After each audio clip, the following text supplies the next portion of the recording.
Where did I put that introduction? Oh, wait. I seem to have stopped caring. What's up, guys? It's redxparasite here, back with Link to the Past. It's finally going to be ending soon, trust me. By my figurings, this will be penultimate episode. In other words, it's the third to last. Second to last. Yeah, third to last.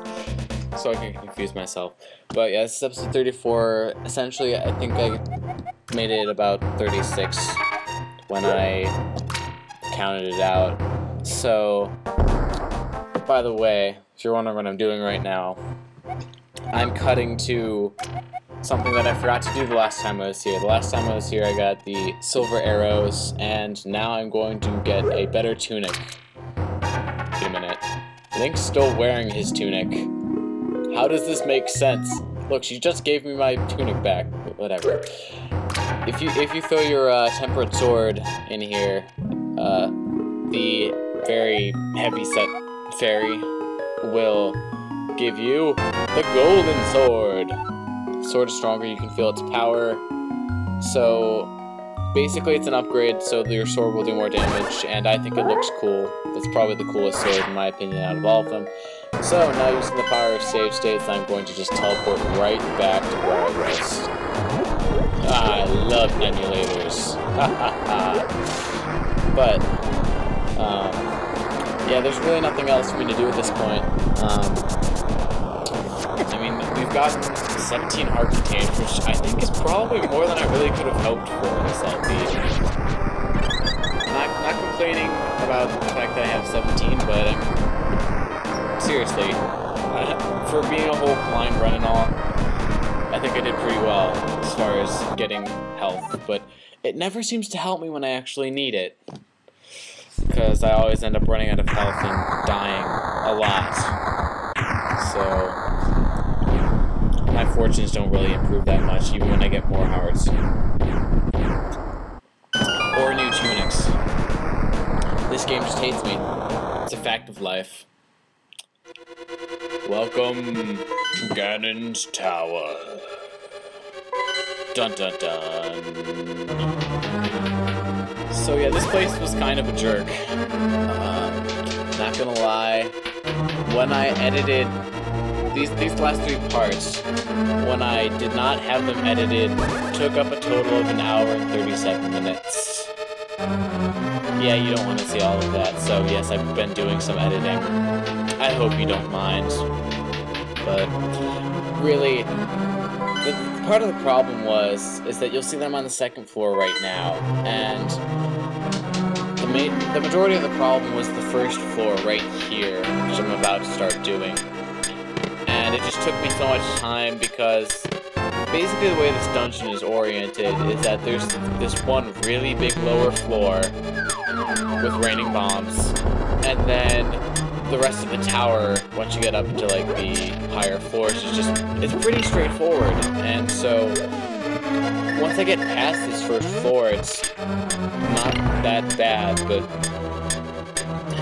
let me tell you, this first floor was a disaster.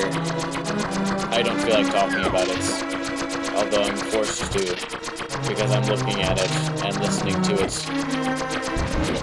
But if you can look at the door over there, then you can see that there's a key door, and I don't have a key, so I need to go get one. And there's a key door over there, so guess what?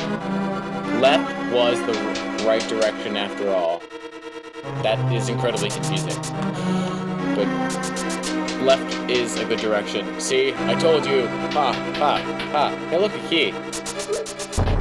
I reaffirm my allegiance to the direction of left. To the Church of Jesus Grandma. But let's just get the key. Or I can kill the skeleton. Very slowly. And painfully. I could use water torture. That would be fun. Let's see. Going over here. I really don't know what to make of those red things. I really have no idea what they're supposed to look like. And you hit them with your hammer, your armor, and they just kind of go down to the before, but then, what are they supposed to be? I have no idea. And yeah, I'll come back to this room later though, because I did not figure out what I was supposed to do in that room at that point. I think I seriously went into that room like 3 times before I actually realized what I was supposed to do. It's just kind of one of those things that when you look back in retrospect about a game that you've played or a video that you've recorded, just makes you think, oh wow, that was incredibly stupid. Like what I'm doing right now, notice the door on the right is a key door, and I'm trying to like avoid all of the enemies slash kill them. See, it's just, I really don't know what to say, because it's just so bad. So sad, bad dad. Gosh. This room, kind of pointless. At least from this side it is. I mean, you'll see those teleporters up there, and there is something in that skull, but you can't get it from this room, if that wasn't already obvious enough. So, yeah, it's kind of a waste of time, but I left it in just for the sake of completion. I'm showing you every single room. Well, actually, not every single room, because I missed a fair amount of rooms. Not that I really care, though. Blah, blah, blah, blah, blah. That was very out of tune. And, this room. I love this room. Sarcastically. Basically, under those 3 skulls, the one on the left has a heart, another one has a magic piece, and the last one I think has arrows. So you can see, with all the trouble that I go to get this stuff, how not worth it is. It's kind of like that one fish side quest that I did earlier in the LP. Not gonna say any more about that, but yeah, I really don't know why I spent so much time trying to figure this out, especially when the reward was not even that great. You see, one of the problems that I have is that in this game, some of the keys can be hidden under skulls, so I don't know if one of those had a key under it or not. So I guess that could have been one reason for trying to get them all, but still, that's kind of annoying. Because I don't know if any other games really have, Wallmaster. But I don't know if any other Zelda games really have keys in anything other than treasure chests. I'm a rabbit. Silly rabbit, dungeons are for links. Okay, here's something interesting I'm going to show off. You see that locked door to my right? That was just there. Well, if you go up the stairs and then you go back down the stairs, that's the other side of that door. So really, if you wanted to, it would take more time, but you could completely avoid that door if you really wanted to. I mean, the dungeon's designed so that you don't have to avoid it, because there's enough keys for every single door. But I'm wondering if there's some way to semi-break the dungeon by not opening that door. Because it's technically possible to avoid it. Ba-ba. Ba-ba-ba-ba-ba. It's getting too low for me. See, that's one of those weird things that's happened over the years. My voice gives me super strength. No, it doesn't. But my voice used to be much higher pitched. I mean, obviously, you know, puberty and all that stuff happened. But one of the things I noticed over the years, my singing range has gotten, like, dramatically different. Right now, I'm either somewhere between, like, a bass and a baritone. I think I'm closer to a baritone, but I can't really know for sure. But it's just one of those really weird things, and I'm not tone deaf or anything. I actually have very good internal pitch. I mean, I don't have perfect pitch, but I consider myself darn good at matching pitches, so you best be warned if I'm trying to, like, figure out the key signature or something. of some piece of music, because I can do it. In case you weren't watching for any reason, weren't paying attention, or do not understand the concept of lighting torches on fire, to open that door down there, you have to light all of those 4 torches. But you can see with some degree of obviousness, that's not even a word, that that's not as easy as it's not as easily said as done. But I managed to do it, and the funny thing is I actually timed it like, it wasn't like any kind of timing that I did, but the door actually closed while I was going through it, so you could go back to whenever that was in the video and look at that again if you didn't notice that, because it was awesome. Okay, I think you can figure out what I'm trying to do here with the bomb. And yes, you have to throw a bomb onto the conveyor to hit that switch, but the placement of the bomb is a little weird.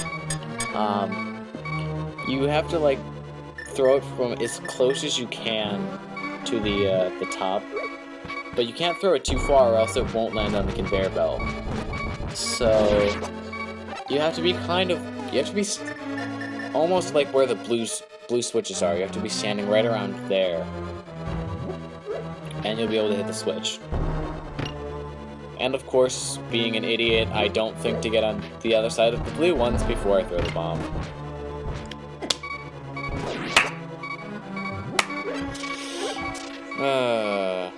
I am smart. I can be smart.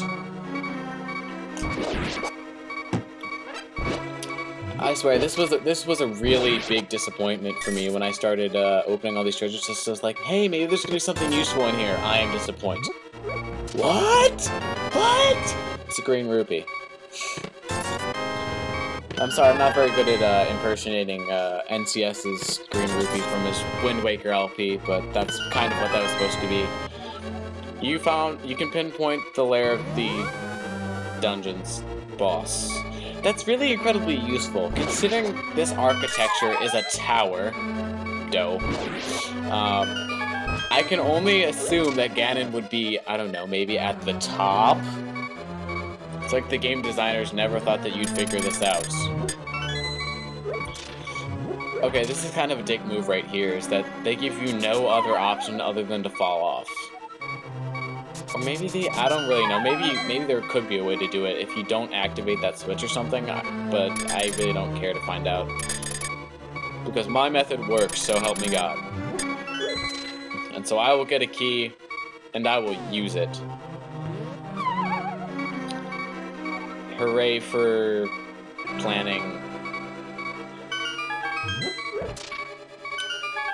I swear, we're back at the gym, like every single dungeon. Like, are all of these dungeons just like fitness places? I mean, Link sure burns a lot of calories dying.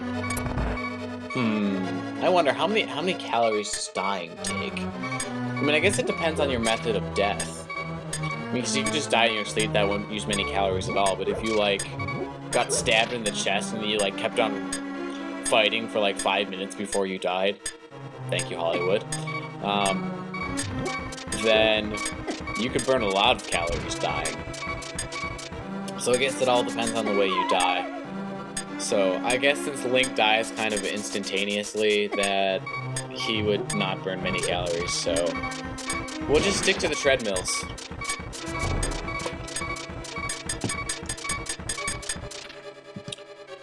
Hooray for collapsible bridges and other such nonsenses. There's a pit, and a floating platform, and an enemy, and a statue, and a teleport thingamabob, and a block, and walls, and the ceilings. Wait, just one ceiling. I know I kind of messed that quote up, but who cares? I care. Past self, you messed up that reference. You're going to have to pay for that. Dearly. In fact, I might just make you do a blind LP of Kaizo. Too bad I've already played it, replied the past self. Ha ha ha ha! I really have no idea where that came from. I'm actually kind of scared of where that came from. So, if you're listening to this, you might want to go back in time or send a message back to yourself not to watch the past minute or so. Because that was kind of weird.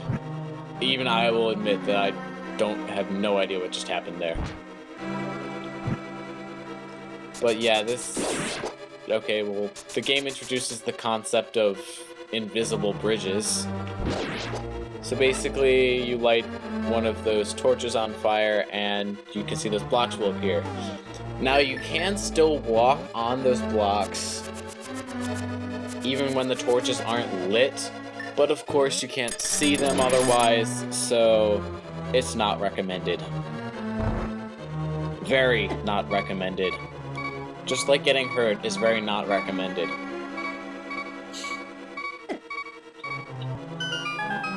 Thank you for being an idiot. You're welcome. Yeah, so I guess with the whole entire thing that happened at about, what, 14 to 15 minutes, talking to myself. Yeah, I don't think it's bad. It's weird or crazy, like, if you just talk to yourself. You're only crazy if you talk back like I do. So, just a thing to note. I mean, I've voiced my thoughts aloud before, so I don't really have a problem with it. Especially if they're on camera. Or if not necessarily on camera, on audio recording. Hey look, 5 arrows. See, that's all that room was good for. 5 arrows, and I guess a bomb. But still, pointless. Pointless. Like, my sword has more points than this does. And it only has 1.